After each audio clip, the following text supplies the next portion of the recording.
तर नमस्कार शेतकरी मित्रांनो, स्वागत आहे तुमचं हवामान अपडेट्स या यूट्यूब चॅनलवर। तर मित्रांनो, आज दिवसभरामध्ये राज्यात पुन्हा एकदा पावसाचा प्रचंड प्रमाणात जोर वाढताना पाहायला मिळते। कोणकोणत्या जिल्ह्यांमध्ये, कोणकोणत्या तालुक्यांमध्ये, कोणकोणत्या गावांमध्ये पाऊस होणार आहे, सविस्तर अंदाज आपण याच व्हिडिओच्या माध्यमातून जाणून घेणार आहोत। तत्पूर्वी तुम्हाला एक विनंती, तुम्ही व्हिडिओ पाहतायत परंतु आपल्या चॅनलला काही सबस्क्राइब करत नाहीत, त्यामुळे आत्ताच चॅनलला सबस्क्राइब करून घ्या व व्हिडिओला एक लाईक देखील नक्की करून घ्या। मित्रांनो, तुम्ही हा व्हिडिओ कोणत्या लोकेशनवरून पाहताय ते देखील आम्हाला कमेंट करून नक्की सांगा, म्हणजे आपण येणाऱ्या व्हिडिओमध्ये त्या भागाचा देखील आढावा जाणून घेऊयात। मित्रांनो, तुम्ही जर आमच्या चॅनलला सबस्क्राइब केलं असेल तरच तुमची कमेंट आमच्यापर्यंत पोहोचत असते, त्यामुळे सबस्क्राइब करणं फार गरजेचं आहे, त्यामुळे आत्ताच चॅनलला सबस्क्राइब करून घ्या।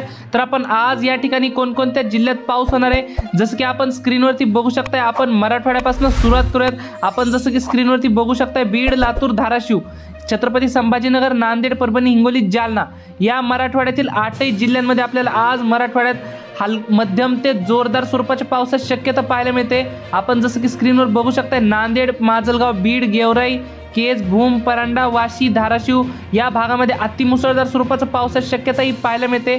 तसेच अहमदपूर, उदगीर, लातूर, औसा, निलंगा या भागामध्ये आपल्याला मध्यम ते जोरदार स्वरूपाच्या पावसाची शक्यता ही पाहायला मिळते। तर छत्रपती संभाजीनगर, हिंगोली, परभणी या भागामध्ये मध्यम ते जोरदार स्वरूपाच्या पावसाची शक्यता पाहायला मिळते। तसेच विदर्भामध्ये या ठिकाणी अकोला, अमरावती, चंद्रपूर, भंडारा, गोंदिया या भागामध्ये मध्यम ते जोरदार स्वरूपाचा पाऊस आपल्याला पाहायला मिळते। कालच्या तुलनेमध्ये विदर्भामध्ये पावसाचा जोर आज आपल्याला कमी होताना पाहायला मिळते।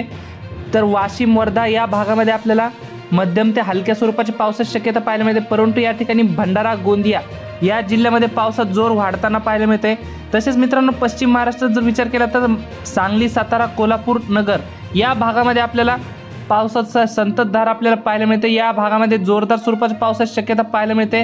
अहमदनगर, पुणे, सांगली, सातारा, कोल्हापूर या जिल्ह्यामध्ये आपल्याला पावसाची संततधार कायम पाहायला मिळते। तर कोकणपट्टीचा जर विचार केला तर कोकणपट्टीमध्ये मुंबई, ठाणे, कल्याण, पालघर, रत्नागिरी, रायगड, सिंधुदुर्ग, राजापूर, सावंतवाडी या जिल्ह्यामध्ये देखील आपल्याला पावसाची संततधार कायम पाहायला मिळते। नाशिक, मालेगाव या भागामध्ये देखील पावसाचा जोर कमी होताना आपल्याला पाहायला मिळते। एकंदरीत जर संपूर्ण राज्याचा जर विचार केला तर मराठवाडा, विदर्भ तसेच पश्चिम महाराष्ट्र या भागामध्ये आपल्याला हलका मध्यम स्वरूपाच्या पावसाची शक्यता पाहायला मिळते।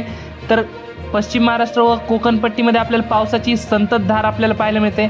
तर मित्रांनो, ही होती हवामानाबद्दल छोटीशी माहिती आवडल्यास आपल्या चॅनलला सबस्क्राईब नक्की करा। तर धन्यवाद, भेटूयात पुढच्या व्हिडिओमध्ये।